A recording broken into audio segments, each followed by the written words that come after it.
Halo and welcome back teman-teman netizen atau warganet yang merupakan pecinta, penggemar, dan juga penggila olahraga sepak bola, khususnya sepak bola Indonesia. Karena di konten terbaru dari channel YouTube Bola Bung Binder hari ini teman-teman, saya ingin kembali membahas tentang tim nasional Indonesia.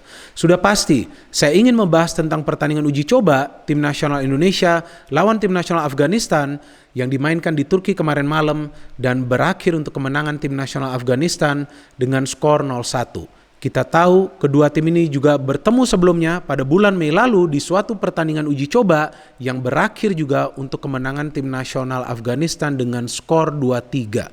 Berarti dalam dua kali pertemuan tahun ini, tim nasional Indonesia takluk dari tim nasional Afghanistan. Padahal teman-teman, tim nasional Afghanistan bukanlah salah satu tim yang kuat di kawasan Asia. Bahkan tim nasional Afghanistan belum pernah lolos ke Piala Asia. Memang faktanya tim nasional Afghanistan itu dari segi ranking FIFA berada di atas tim nasional Indonesia. Dan juga faktanya bahwa mayoritas dari para pemain tim nasional Afghanistan itu bermainnya di klub-klub Eropa. Tapi bukan itu yang menjadi pembeda teman-teman. Pembedanya itu terlihat dari cara permainan di atas lapangan. Bukan berarti tim nasional Indonesia itu bermain buruk. Sama sekali tidak. Para pemain dari tim nasional Indonesia bekerja keras, bermain dengan disiplin yang baik, dan juga mampu menciptakan begitu banyak peluang. Tapi perbedaannya terlihat dari segi ketenangan. Para pemain dari tim nasional Afghanistan bermain dengan ketenangan yang sangat baik. Dan itu yang memang diperlukan. Karena dengan bermain tenang, tentu para pemain akan bisa mengambil keputusan yang lebih baik lagi di atas lapangan. Para pemain akan lebih tenang lagi dalam urusan menyerap tekanan dari para pemain tim lawan. Dan tentunya konsentrasi dari para pemain juga tidak akan drop menjelang pertandingan berakhir. Karena mereka bermain tenang terus, stabil terus. Artinya permainannya itu stabil. Mereka tidak akan panik juga ketika ada serangan dari pemain tim lawan. Dan itu yang terjadi di atas lapangan kemarin malam. Walaupun dari taktik permainan, saya pikir Coach Sintayong lebih unggul. Karena terlihat para pemain dari Afghanistan itu ditekan terus di menit-menit awal. Bahkan begitu banyak peluang yang bisa diciptakan oleh para pemain tim nasional Indonesia di babak pertama. Tapi lagi-lagi masalah klasik terjadi di pertandingan kemarin malam. Yang pertama adalah dari segi finishing. Yang kedua adalah level konsentrasi yang tidak terjaga. Lagi-lagi itu terulang teman-teman. Bagaimana ini bisa dibenahi? Tentu membutuhkan waktu. Bukan berarti tidak bisa dibenahi, membutuhkan waktu. Artinya para pemain harus terbiasa bermain seperti ini, bermain dengan disiplin tinggi, bergerak terus. Ya kan passing-passingnya harus mengandalkan kecerdasan, harus lebih rapi lagi, tapi juga harus lebih tenang lagi.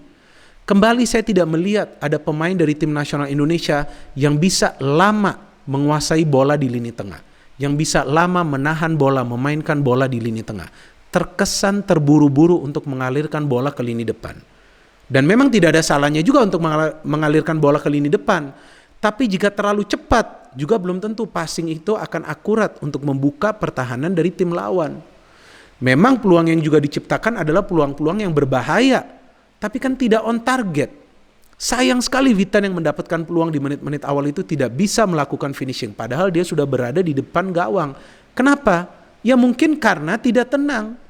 Ya kan, kalau tidak tenang ya bagaimana akan bisa mencari target untuk bisa melakukan finishing, kan sulit. Nah ini yang menjadi salah satu pembeda di atas lapangan, faktor ketenangan teman-teman. Yang juga pernah kita lihat di pertandingan tim nasional U23 saat mereka bertanding lawan tim nasional Australia U23 kan, terlihat kepanikan sering terjadi pada saat ada pemain dari tim lawan itu melakukan terobosan ke pertahanan. Nah ini yang perlu dicegah lagi. Bagaimana caranya tuh para pemain dari tim nasional Indonesia itu bisa bermain tenang? Tentu mereka perlu juga pintar dalam urusan mengandalkan teknik permainan. Jika sudah pintar mengandalkan teknik permainan, tentu akan lebih tenang lagi. Jadi teknik permainan juga adalah faktor yang penting. Maka itu Coach Sintayong juga pernah kan dalam satu cuplikan yang kita lihat di media sosial bahwa dia begitu kesal dengan para pemain tim nasional yang tidak bisa melakukan passing dengan benar. Karena jika passingnya tidak benar, kemudian diambil oleh pemain tim lawan, nah bisa saja pemain dari tim lawan itu memanfaatkan penguasaan bola untuk bisa menciptakan peluang dan juga mencetak gol. Nah itulah yang terjadi di pertandingan kemarin malam. Jadi masalah-masalah klasik ini yang perlu segera dibenahi, masalah yang sering terulang, ini yang perlu segera diselesaikan oleh Coach Sintayong. Tentu caranya akan membutuhkan juga teknik permainan yang lebih baik lagi. Nah, artinya teknik permainan ini ketika ingin dibenahi, juga kita semua perlu bersabar. Karena kita tahu bahwa para pemain juga kesulitan untuk bermain dengan intensitas tinggi, terus-menerus. Kita tahu ya bahwa sekarang faktor atau level stamina dari para pemain kan sudah membaik. Mereka bisa bermain dengan intensitas tinggi. Tapi juga intensitas tinggi ini perlu diimbangi dengan teknik permainan yang bagus. Jika teknik permainannya juga bagus, tentu ketenangan juga akan bisa terjalin di antara para pemain ketika mereka coba bertahan dan juga coba untuk membangun serangan. Dan dari pertandingan kemarin malam, kita tahu pertandingan ini adalah pertandingan yang spesial untuk dua pemain yang merupakan pemain keturunan. Yang pertama adalah Elkan Bagot, yang kedua adalah Ezra Walian. Kita tahu kedua pemain ini memainkan pertandingan debutnya ya di pertandingan kemarin malam untuk tim nasional Indonesia yang senior. Ezra Walian juga mendapatkan peluang untuk mencetak gol 2 kali ya. Satu tendangannya bisa ditepis oleh penjaga gawang Afghanistan, satu lagi tendangannya off target. Sedangkan Elkan Bagot yang menurut saya adalah pemain terbaik dari tim nasional Indonesia semalam. Begitu baik dia menghalau bola, begitu tenang dia bermain di lini pertahanan. Nah, ini dia faktor ketenangan yang membuat Elkan itu bermain rapi. Jika dia tidak tenang, jika dia tiba-tiba panik, nah tentu itu bisa dimanfaatkan oleh para pemain dari tim nasional Afghanistan. Umpan-umpan yang dia berikan juga dari lini pertahanan itu akurat semua.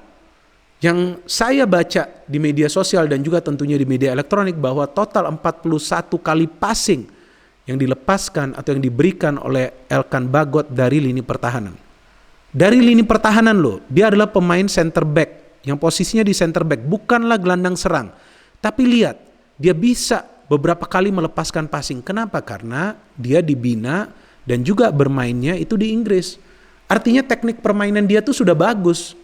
Sehingga dia bisa bermain tenang. Nah, itu yang tadi saya jelaskan bahwa teknik permainan itu penting teman-teman.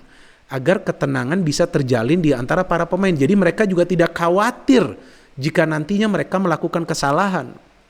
Nah, sayang sekali menjelang pertandingan berakhir justru ada miskomunikasi atau miskoordinasi di lini pertahanan yang memungkinkan pemain dari tim nasional Afghanistan mencetak gol. Hanya tersisa sekitar 5 menit dari waktu normal atau menit ke-85. Sayang sekali antara Victor dan juga Farudin tampaknya tidak ada komunikasi yang baik. Sehingga pemain dari tim nasional Afghanistan itu bisa mencuri kesempatan tersebut dan mencetak gol untuk tim nasional Afghanistan. Memang ini adalah suatu pertandingan uji coba. Sebetulnya kalau kalah pun tidak menjadi masalah, tapi jangan sampai kalah karena memang ada miskomunikasi. Ya, karena tentu ini yang perlu dirapikan. Walaupun ini adalah pertandingan uji coba, tapi pernah juga saya jelaskan dan tegaskan di salah satu konten dari channel YouTube Triple B bahwa pertandingan uji coba ini akan dimanfaatkan oleh Coach Sintayong untuk membangun chemistry di antara para pemain. Membangun chemistry itu artinya apa? Komunikasi, koordinasi itu harus rapi. Nah, ini yang tentu kita sayangkan ya. Saya sih berharap nanti di next match lawan Myanmar akan lebih baik lagi. Jadi itu saja teman-teman, singkat dan padat penjelasan saya bahwa para pemain tim nasional Indonesia bermain rapi, bermain dengan disiplin yang baik, tapi sayang sekali dari level ketenangan mereka kalah dari para pemain tim nasional Afghanistan. Padahal para pemain tim nasional Afghanistan itu tidak banyak mendapatkan peluang. Yang saya catat 4 peluang. Tapi 4-4-nya itu terarah loh ke gawang dari Muhammad Riyandi. Karena mereka bermain tenang. Mereka cari peluang. Mereka tunggu kelengahan dari para pemain tim nasional Indonesia. Baru mereka melakukan penetrasi. Baru mereka melepaskan shooting.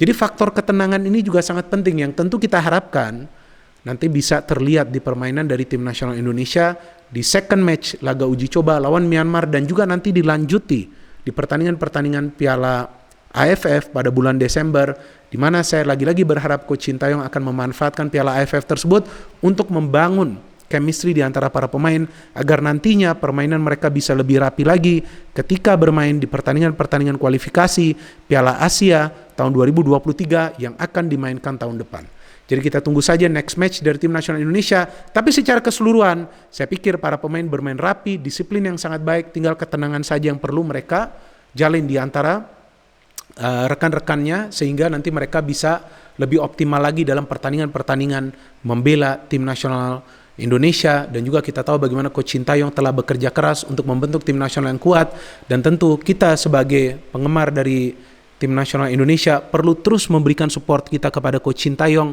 Dan saya pikir Coach Sintayong akan membutuhkan waktu yang cukup lama untuk membentuk tim nasional yang kuat, tapi kita perlu terus mensupport Coach Sintayong dan juga mensupport para pemain dari tim nasional Indonesia yang bermain mati-matian di atas lapangan. Lihatlah Elkan Bagot saja sampai tidak bisa melanjutkan pertandingan karena dia cedera, dia harus ditarik keluar. Lihatlah, baru berusia 19 tahun bermain mati-matian. Ezra Walian bermain mati-matian. Sejak Ezra masuk terlihat lebih tajam lagi lini serang. Ya. Jadi pantas dong ya para pemain keturunan ini membela tim nasional Indonesia. Benar kan? No hate, only football. Salam sepak bola.